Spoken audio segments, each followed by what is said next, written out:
Hello, good evening everyone. We are doing our chapter Organism and Population from class 12th, and today's our topic is population growth. तो start करते हैं आज का lecture. So what is population growth? So you know कि the size of population of any species not a static parameter. ठीक है, fix नहीं है कि साइज़ कैसा होगा, कम होगा, ज़्यादा होगा. तो पॉपुलेशन की जो ग्रोथ है, ऑर्गेनिजम्स की जो ग्रोथ है, ठीक है, that depends on many factor कि फूड अवेलेबिलिटी कैसी है, प्रीडेशन प्रेशर कैसा है, एडवर्स वेदर है या फेवरेबल वेदर है, और बहुत सारी चीज़ें जो पॉपुलेशन साइज़ को अफेक्ट करती हैं. ठीक है, पॉपुलेशन ग्रोथ को अफेक्ट करती है कि आने वाले समय में पॉपुलेशन एक्सपेंड होगी या डिक्रीज़ होगी या स्टेबल रहेगी. So that depend on number of factors.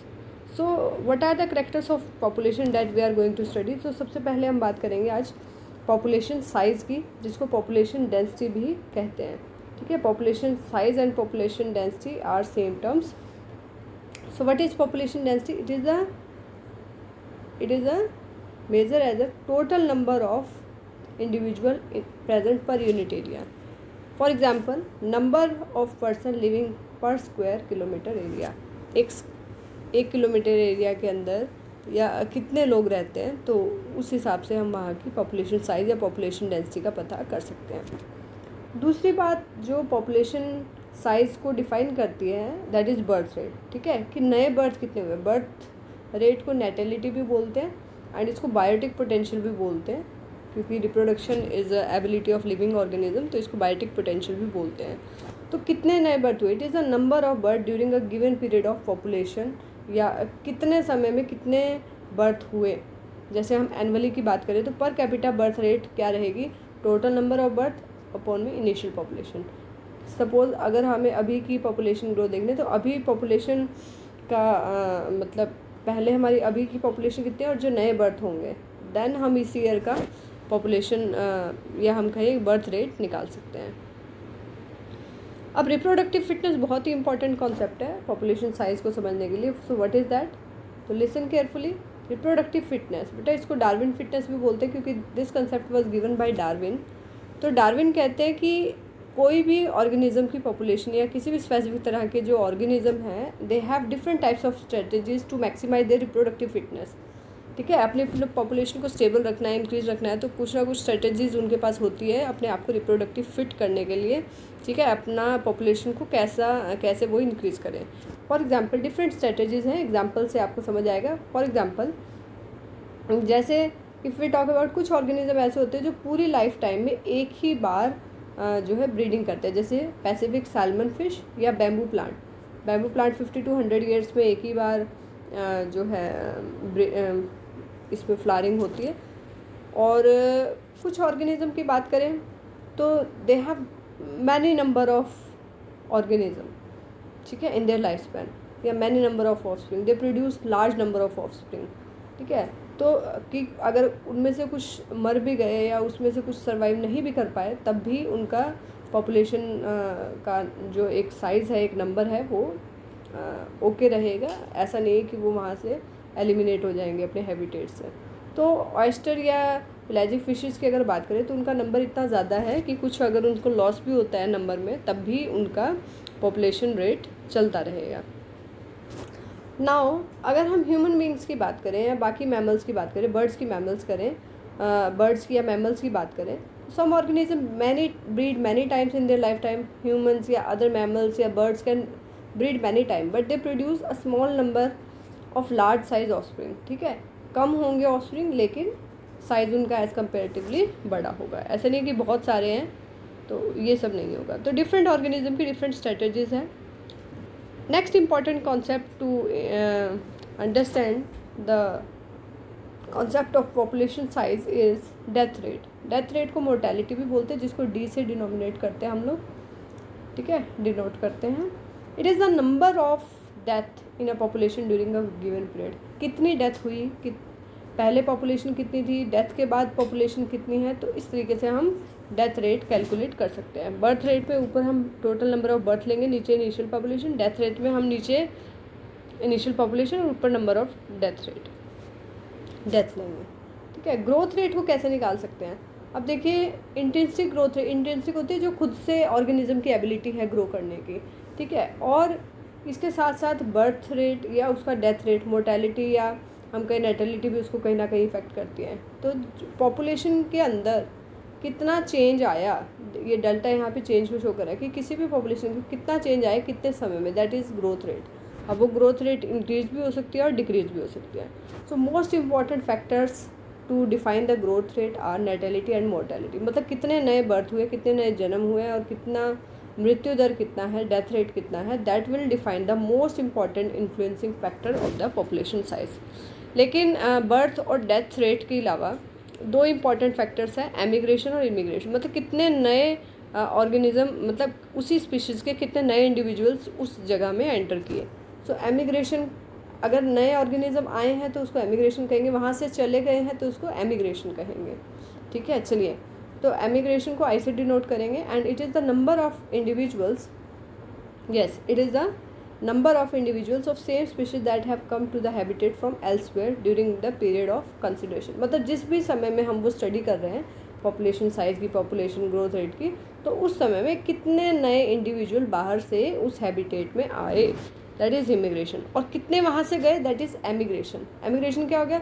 It is the number of individuals of population who left the habitat, जो उस हैबिटेट से चले गए during the time of period of consideration. अगर हम 1 साल की बात करें, 6 महीने की बात करें, जितने समय का भी हम ऑब्जर्वेशन कर रहे हैं, पॉपुलेशन रेट को हम देख रहे हैं, सो ये फैक्टर्स हैं। बर्थ रेट और डेथ रेट के साथ साथ एमिग्रेशन और इमिग्रेशन भी बहुत ही इंपॉर्टेंट रोल प्ले करते हैं। एंड इस कॉन्सेप्ट को आप बेटर तरीके से अंडरस्टैंड करेंगे इस डायग्राम से। Suppose this is population density in middle, population density को हम एन से डिनोट कर रहे हैं, ठीक है। तो बर्थ रेट, नेटेलिटी का मतलब होता है नए बर्थ हो गए, ठीक है, बर्थ हो गई, यहाँ वहाँ पे कोई इंडिविजुअल्स, न्यू इंडिविजुअल्स वहाँ पर आ गए, तो नए बर्थ हुए, यहाँ वहाँ पे इंडिविजुअल आ गए, तो पॉपुलेशन डेंसिटी क्या होगी? इंक्रीज। तो इसको हम प्लस से डिनोट करेंगे, ये भी प्लस करेगी पॉपुलेशन को, ये भी प्लस करेगी, that means population density will increase. चलिए, उसके बाद बात करते हैं मोर्टेलिटी। अगर डेथ हो जाए उस जगह पे, डेथ रेट हो जाए या वहाँ से कुछ इंडिविजुअल्स बाहर चले जाए, तो क्या इफेक्ट होगा? तो बेटा दोनों तरफ अगर नेगेटिव इम्पैक्ट है तो पॉपुलेशन डेंसिटी कहीं ना कहीं डिक्रीज होगी, ठीक है। तो अगर नए बर्थ हुए हैं और नए इंडिविजुअल्स बाहर से उस हैबिटेट में एंटर किया है तो पॉपुलेशन डेंसिटी इंक्रीज होगी। डेथ रेट हुई है, एमिग्रेशन हुआ है, तो पॉपुलेशन डेंसिटी क्या होगी? डिक्रीज।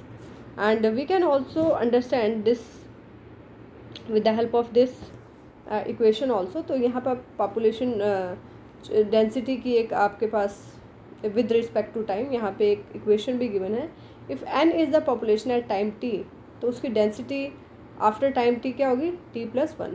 तो देखिए पॉपुलेशन t+1 यानी कि आफ्टर कुछ समय के बाद कितनी होगी? तो दैट इज़ अभी इनिशियल कितनी है? nt प्लस कितने नए बर्थ हुए, कितने इमिग्रेशन, कितने वहाँ पे एमिग्रेंट्स, मतलब कितने नए इंडिविजुअल्स आए हैं, माइनस कितना डेथ रेट वहाँ हुआ है और कितना एमिग्रेट, वहाँ से कितने लोग चले गए हैं, कितने इंडिविजुअल्स वहाँ से चले गए हैं। तो कौन से फैक्टर से हमने बात की थी जिससे पॉपुलेशन डेंसिटी इंक्रीज होगी? बर्थ रेट और इमिग्रेशन से। अगर ये ज़्यादा है तो पॉपुलेशन डेंसिटी बढ़ेगी। पॉपुलेशन डेंसिटी डिक्रीज कब होगी? अगर डेथ रेट और एमिग्रेशन, ठीक है, डेथ रेट और एमिग्रेशन, यहाँ पे लेस नहीं आएगा, मोर आएगा, ठीक है। अगर ये दोनों ज़्यादा हैं तो पॉपुलेशन डेंसिटी क्या होगी? हाँ, यहाँ आप थोड़ा सा चेंज कर लें, ठीक है। यहाँ पे आप अगर D+E क्या है यहाँ? मोर, MORE, मोर, हाँ। अगर ज़्यादा है तो पॉपुलेशन डेंसिटी डिक्रीज होगी, ठीक है। अगर डेथ रेट ज़्यादा है तो पॉपुलेशन डेंसिटी डिक्रीज होगी। चलिए, नेक्स्ट बहुत ही इंपॉर्टेंट कॉन्सेप्ट है, ठीक है, this is growth curve. Growth curve की बात करेंगे स्टूडेंट्स।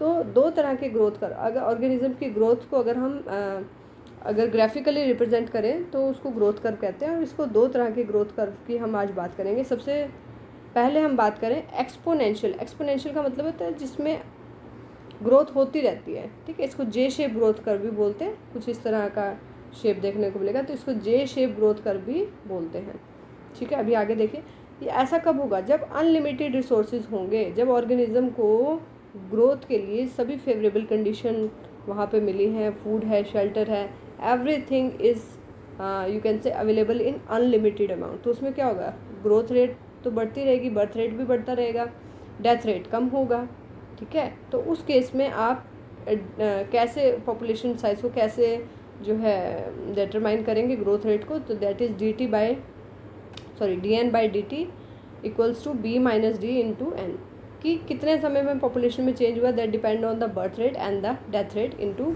जितनी पॉपुलेशन वहाँ पर अभी है, ठीक है। तो आर मैंने आपको पहले ही बताया था, this is the intrinsic rate, कि नेचुरली कितना बायोटिक पोटेंशियल है, कितना ऑर्गेनिज्म के अंदर रिप्रोडक्टिव फिटनेस है, तो वो भी टाइम के साथ आपको पता लगता है dn/dt। तो ये है एक जे शेप ग्रोथ कर्व जिसकी अभी हम बात करें। इसको लॉजिस्टिक ग्रोथ कर्व भी हम बोल सकते हैं और इसको एक्सपोनेंशियल ग्रोथ कर्व भी बोल सकते हैं, ठीक है। कैसा है ये, जे शेप आपको यहाँ नज़र आ रही है, this is J shape growth curve and this is time, ये टाइम को रिप्रेजेंट करे, दिस इज पॉपुलेशन डेंसिटी, कि समय के साथ साथ अगर पॉपुलेशन डेंसिटी बढ़ रही है तो that is due to intrinsic rate R, ठीक है, या नेचुरल इंक्रीज हो रहा है या बायोटिक पोटेंशियल ऑर्गेनिज्म का अच्छा है। तो ये जे शेप ग्रोथ कर्व कब आएगा आपको ध्यान रखना है, दिस इज जे शेप, और इसको लॉजिस्टिक ग्रोथ कर्व भी बोलते हैं, ठीक है। और ये कब होगा, लॉजिस्टिक ग्रोथ कर्व कब होगा, जब अनलिमिटेड फूड रिसोर्सेज अवेलेबल होंगे, अनलिमिटेड फूड रिसोर्सेज अवेलेबल होंगे, ऑलराइट। और यहाँ पर अगर हम देखें कि एक इक्वेशन यहाँ पर गिवन है, एक्सपोनेंशियल ग्रोथ की इक्वेशन हम उसको कहेंगे NT equals to N0 ERT। तो NT यहाँ क्या है, population density after time t, N0 क्या है, population density at time 0, R is intrinsic rate और E क्या है, that the base of natural logarithm. तो अगर आप ये इक्वेशन भी अगर आपको पता है तो you can write this equation with this diagram. और वैसे आपको पता होना चाहिए जब फूड रिसोर्सेज अनलिमिटेड होंगे तो ग्रोथ कर्व जे शेप होगा, दिस इज़ वेरी इंपॉर्टेंट, ठीक है। जे शेप ग्रोथ कर्व कब होगा, अनलिमिटेड। देखिए यहाँ पे ग्रोथ स्टार्ट हो गई है और वो ग्रोथ इंक्रीज ही होती जा रही है, वो उसमें कोई स्टैटिक पॉइंट नहीं है, कोई स्टेशनरी पॉइंट नहीं है, कोई स्टेशनरी फेस नहीं है, वो बढ़ती जाएगी, ठीक है, अनलिमिटेड ग्रोथ। तो जे शेप अगर फूड रिसोर्सेज कॉन्टीन्यूटी में उसको अवेलेबल है, ठीक है। नेक्स्ट हम बात करते हैं लॉजिस्टिक ग्रोथ कर्व की, वो एक्सपोनेंशियल था, सॉरी मैंने उसको एक बार लॉजिस्टिक बोल दिया था गलती से। सो दैट इज़ जो जे शेप है that is exponential growth curve, ठीक है। नेक्स्ट हम बात करते हैं सेकंड टाइम के ग्रोथ कर्व की, जब फूड रिसोर्सेज लिमिटेड होंगे तो एस शेप ग्रोथ कर्व होगा, ध्यान रखेंगे एस शेप, इसको सिग्मोइडल कर्व भी बोलते हैं, एस शेप ग्रोथ कर्व भी बोलते हैं। इक्वेशन क्या रहेगी यहाँ पे, dn/dt equals to Rn k - n upon में k। So dn/dt you know rate of change in population size, R is biotic potential, हमने पहले भी बात की थी, n पॉपुलेशन साइज है, k है कैरिंग कैपेसिटी। अब ये कैरिंग कैपेसिटी क्या होती है, देखिए बच्चों हर एरिया की एक कैरिंग कैपेसिटी होती है कि कितने ऑर्गेनिज्म वहाँ आ सकते हैं। For example if we have a room, अगर हमारे पास एक रूम है तो हमें पता है कि इस रूम में 2 लोग रह सकते हैं, 4 लोग रह सकते हैं, 5 लोग, डिपेंड करते हैं ना कितना बड़ा रूम होगा। ऐसे ही किसी एरिया की क्या होती है, कैरिंग कैपेसिटी होती है, ठीक है, कि वो कितने इंडिविजुअल्स को कैरी कर सकता है। तो ये भी बहुत इंपॉर्टेंट फैक्टर है। और एनवायरनमेंट रेजिस्टेंस, आपको पता है एनवायरनमेंट फैक्टर्स फेवरेबल हैं या नहीं हैं, वो भी कहीं ना कहीं अफेक्ट करते हैं पॉपुलेशन साइज़ को। तो हमने उसको carrying capacity minus population size, ठीक है, अपॉन में के। तो अगर हम कंपेयर करें दोनों तरफ के ग्रोथ कर्व को, देखिए this is S shape growth curve, इस एस शेप है और ये कैसा है, जे शेप। तो समय के साथ साथ पॉपुलेशन डेंसिटी इंक्रीज़ होगी या एक समय के बाद वो डिक्रीज़ हो जाएगी या स्टेशनरी फेस आ जाएगा। तो this type of growth curve is present when limited food resources are present, limited resources अगर हैं, अगर लिमिटेड रिसोर्सेज हैं तो ग्रोथ कर्व कैसा होगा, एस शेप, ठीक है, कैसा होगा, एस शेप। और अनलिमिटेड है, अनलिमिटेड अगर फूड रिसोर्सेज है तो कैसा होगा, ग्रोथ कर्व कैसा होगा, जे shape. So this is very important कि एस शेप और जे शेप ग्रोथ कर्व क्या है। एस शेप ग्रोथ कर्व में देखिए बेटा, ये लैग फेस होगा जिसमें ऑर्गेनिज्म अपने आप को अडेप्ट करता है, फिर ये लॉग फेस कहेंगे हम, ठीक है, ये लैग फेस कहेंगे यहाँ तक, फिर ये लॉग फेस आ गया और ये कौन सा आ गया, स्टेशनरी फेस। तो यहाँ पे 3 टाइप्स के फेसेस आ रहे हैं। तो ये लास्ट वाला स्टेशनरी फेस है, इसके बाद ग्रोथ ऐसे स्टैटिक हो जाएगी, इंक्रीज नहीं होगी। लेकिन इसमें देखिए जे शेप ग्रोथ कर्व में लगातार ग्रोथ जो है बढ़ रही है। ठीक है, तो I hope this topic is very much clear to all of you. Now कुछ क्वेश्चंस कर लेते हैं जो नीट में कुछ क्वेश्चंस इन टॉपिक से आए हैं पॉपुलेशन से रिलेटेड, तो कुछ क्वेश्चंस डिस्कस कर लेते हैं। So first question is the logistic population growth is expressed by which equation. तो अभी हमने इक्वेशन की है भाई, हमने की है, ठीक है। हमारे पास जो राइट आंसर है हम डायरेक्ट उसकी बात करेंगे, dN/dt equals to RN K minus N upon में K। अभी हमने बात किया K क्या है, यहाँ कैरिंग कैपेसिटी है, N इज पॉपुलेशन डेंसिटी, ठीक है। तो समय के साथ साथ पॉपुलेशन डेंसिटी या पॉपुलेशन कैसी रहेगी, दैट डिपेंड ऑन R का मतलब है बायोटिक पोटेंशियल या रिप्रोडक्टिव फिटनेस क्या है, और उसके बाद कैरिंग कैपेसिटी है। So third will be the right answer. Next question है, what type of human population is represented by the following age pyramid. आपको एज पिरामिड हमने लास्ट लेक्चर में किया था स्टूडेंट्स, ठीक है, लेक्चर नंबर 6 में हमने किया था।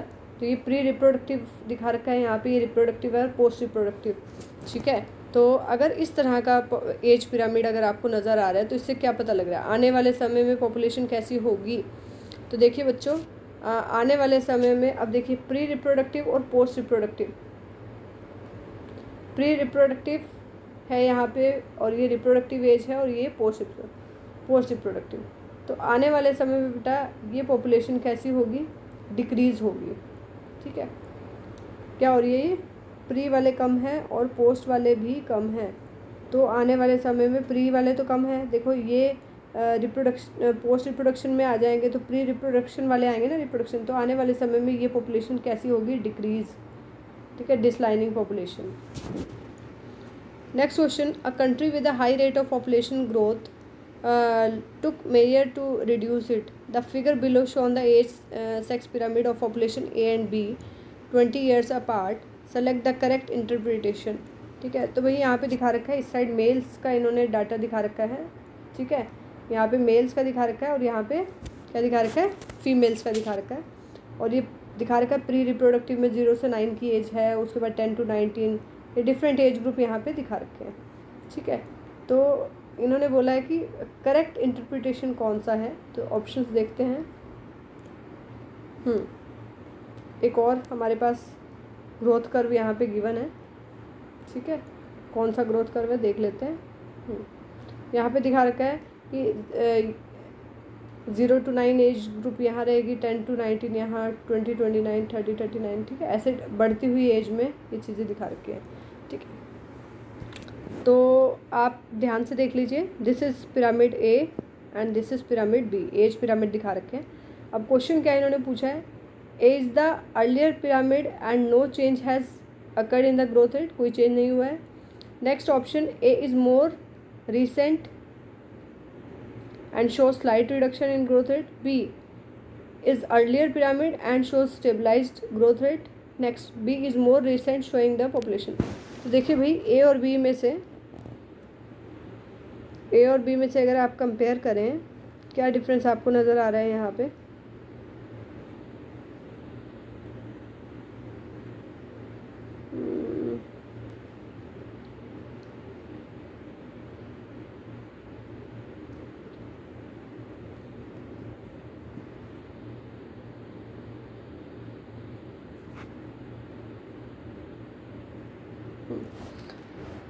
सो सेकंड ऑप्शन देखिए, ए is more recent and show slight reduction in growth rate, ठीक है, यहाँ पे ग्रोथ रेट में थोड़ा सा रिडक्शन कम हो रहा है, ठीक है। So second will be the right answer. Next question number 4, the population of insect species shows N explosive increase in number during rainy season following it's disappearance eight the end off season, what will this show. कि कोई insect की species है भाई, एक rainy season में बहुत ज़्यादा number उनका बढ़ जाता है इंसेक्ट्स का और फिर एकदम से डिसअपीयर हो जाते हैं, तो इससे क्या पता लगता है। A, the population of predator increases enormously, second S shape और sigmoidal shape growth curve of this insect, next the food plants mature and die at the end of the rainy season, next its population growth curve is of J shape. तो बेटा जो insects हैं वो rainy season में आ रहे हैं, उनका number एकदम से इंक्रीज़ हो रहा है, यानी कि वो रेनी सीजन में ही अपनी ग्रोथ जो है कर सकते हैं। इसका मतलब क्या है, इसका मतलब है कि वो जिन भी प्लांट्स पे फीड करते हैं, जिनको भी वो यूज़ करते हैं, the food plant mature and die at the end of rainy season. तो जिनके ऊपर भी वो डिपेंडेंट है तो वो एक स्पेसिफिक पीरियड में ही जो है उनके लिए प्रेजेंट है, that's why. So third will be the right answer. Next question, the formula of exponential population growth curve is. अभी हमने बात की एक्सपोनेंशियल ग्रोथ कर्व में कौन सा फॉर्मूला सही है, ए बी सी या डी। सो फोर्थ देखिए, D N by D T, D N by D T equals to R N. So this fourth will be the right answer. ठीक है, तो आज हमने अपना टॉपिक किया है ग्रोथ रेट और population density and equations related to population density and some question that are asked in previous year of NEET exam। ठीक है, कुछ और क्वेश्चंस की प्रैक्टिस करेंगे, कल करेंगे प्रैक्टिस, और एक लास्ट टॉपिक रह गया है वो हम लेक्चर नंबर 8 में डिस्कस कर लेंगे। और जिन स्टूडेंट्स ने लेक्चर नंबर 7 तक मिस कर दिया है so they can check description box, तो मैं वहाँ डिस्क्रिप्शन में लिंक दे दूँगी, you can check that. So this is all about today. Goodbye everyone, take care.